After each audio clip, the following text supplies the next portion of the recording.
Learn more about us at our website. Attend seminars, consider investing your time and your finances in the organization so that the Constitution can be, the education can be spread throughout Indiana as well as the rest of the country. And then in doing so, you will help to restore our Confederated Republic. Thank you for allowing me this opportunity to speak to you. I'd like to open up for questions that you might have. And just to let you know, and I can stay here and probably outlast all of you, but I do think, I think it's 8:52, so just read a note. Yes? I'd like to know, interested in how many of our elected officials showed up to your class? How many of our elected officials showed up at the class? Over the 2 days, we had 17 state legislators and a statewide elected official.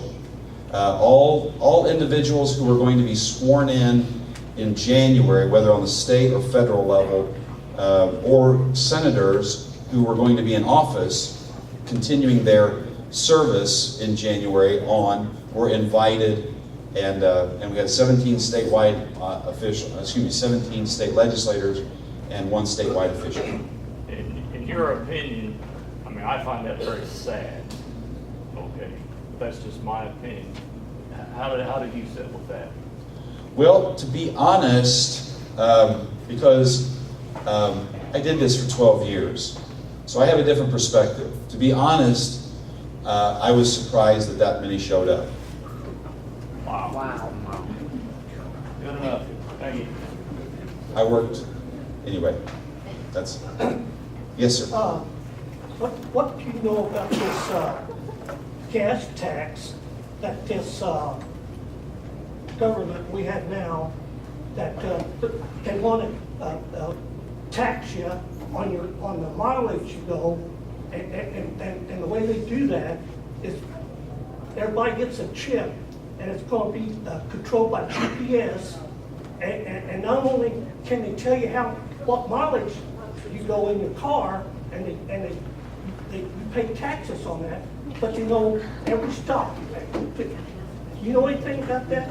Actually, I don't know about that specifically. I'm kind of out of that loop, and the importance of constitutional training is you can determine, first of all, if something like this is even permissible, if it's one of the enumerated objects in the Constitution, which should be our first question. Is this permissible on the federal level? Is this a federal issue? Well, it seems like, you know, the Marxist government we got now under Obama, that our Constitution don't mean nothing.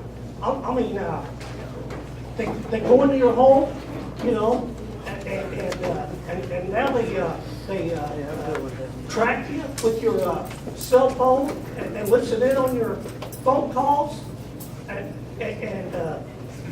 you know, it's just that. And one thing we have to remember is, as a result of our form of government, who decided, for example, that all this would be the case? I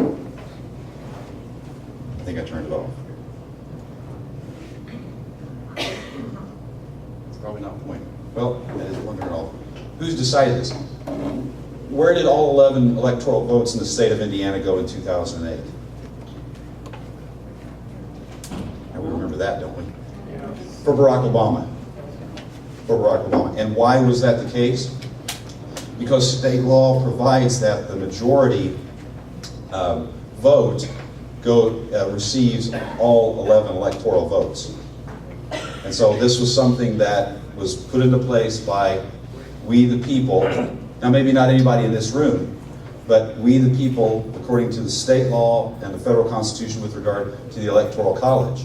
And that's why we the people have got to become educated if we want to change this. Yes? What's your take on the Supreme Court ruling of last week? My take on the Supreme Court ruling, you have to go to module 4, 5, and 7 for that. This is a state Supreme Court, And this doctrine that they overturned was hundreds of years of common law doctrine. Common law, which is part of state law. There's no provision in the federal Constitution for common law writ large to be applied in federal cases. But from the very beginning of this country, before it was a country, the English common law was used, and that on the state level, and that has come to today, except with this latest ruling, which overturns literally centuries of common law. And we really have to understand the difference between the federal Constitution and the state Constitution, because there's a lot of discussion that somehow the federal Constitution is brought into play in this. And that suggests a subscription to what's called the incorporation doctrine. And before we subscribe to the incorporation doctrine, we really need to know what that entails and the dangers to that. So this is a state ruling, and it's one that's going to have to be remedied on the state level. Yes? I'm curious as to who makes is it the school superintendent that makes the decision whether you're allowed to present this, or how does that, because the young people are the key. Well, I will debate this fairly strongly. The young people will probably not be voting in 2012. And there's an illusion that we all have that we have time. That time is on our side. The reason I'm here tonight with you and not necessarily with the school board is because the vast majority of people that would receive this education are not going to be voting in 2012. And let me just say, as a nonprofit, I cannot and I am not endorsing the election of any candidate or opposing the election of any candidate. I'm not endorsing any legislation, or not endorsing any legislation, or opposing any legislation. But we don't necessarily have time with a $1.5 trillion deficit like we did in 1994 with a $250 billion deficit. The change has got to happen very soon. And so the people that the Constitution Institute is focusing on early are the people that need to know this as soon as possible. And so it's not that we're staying out of the schools. We want to go there, and that's in the future. We've got a lot of education to catch up on before we get there. Yes? There are like 80 people in this room, but at Owen Valley High School seniors, there are about 280 seniors. So, and they're 17 and 18 years old. They are going to be old enough to vote in 2012. So, Right. I mean, if you did try to go into the school, you would be reaching a larger audience than you're reaching here. Yes. Yes, you're right. You're right. And if you know that the demographics of voting of 17 and 18-year-olds turning 18 and 19-year-olds, there's another reason after my 12 years experience that I'm here tonight. I mean, I'm not completely rejecting that. I'm not saying that. But once again, there's this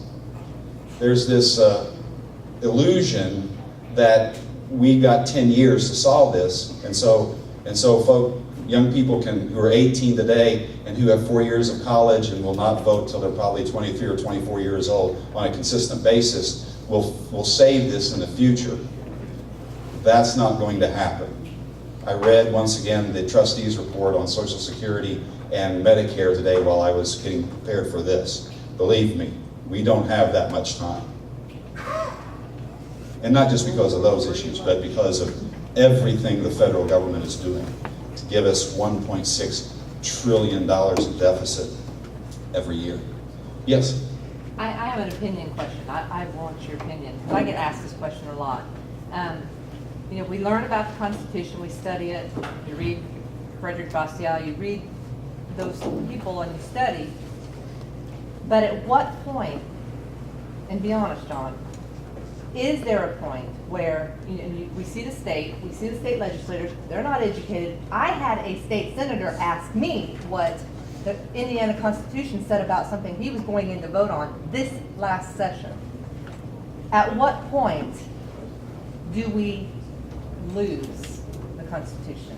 Lose Well- the ability to really govern by it? Well, remember, all of those elected officials came from where? Us, right? And so if you look at the earlier report, 90% of us receive a D or an F. Statisticians will tell you it's likely that 90% of them, elected officials, similarly will receive a D or an F in their understanding of basic civic literacy. So if we continue to believe that there is some pool of people that come from pods that get elected to Congress or the state legislature that should know something more about the Constitution than we ourselves do, I can tell you that those pods don't exist. The people that I dealt with for 12 years, very smart people, don't know the Constitution, didn't know the Constitution. And so, once again, the question is, if they're not doing something constitutional, how are we going to know? But at what point does it become obsolete? So where you can't get back to doing that? Well, it gets obsolete when the people themselves decide they're not going to put in the effort. The folks on the Declaration of Independence said we mutually pledge our lives, our fortunes, and our sacred honors. Now, how many have lost their lives in the pursuit of liberty in this room? Being facetious, sorry about that. No, none of us. How many have become completely bankrupt and destitute as a result of your education in the... Well, we're getting there. Yes, yes. And how many of you, can you show me the 2 or 3 dozen headlines in national newspapers that have smeared your sacred honor as a result of... No? Okay, that's where we start. That's where it started. So that's where we need to start. Lives, fortunes, sacred honor. If we haven't done something akin to that, then don't be surprised when people will take our liberties away from us. Yes, sir. You just made a telling statement that we do not have time to deal with educating young people when they bring it. I maintain you don't have any time, and that this thing is going to have to be turned around immediately, if it's at all possible, because you're not only, you're focusing a lot on deficits and writing it as a major problem. But we have problem of the Constitution being trampled on from every direction, and our liberty is, you know, back when I started voting, you compare the liberty and freedom that we enjoyed at that time to where it is now, and it's like we live in a different planet. Yes, and that's why there are 7 modules to take you through the Constitution. But what I'm saying is, you have less time than you think.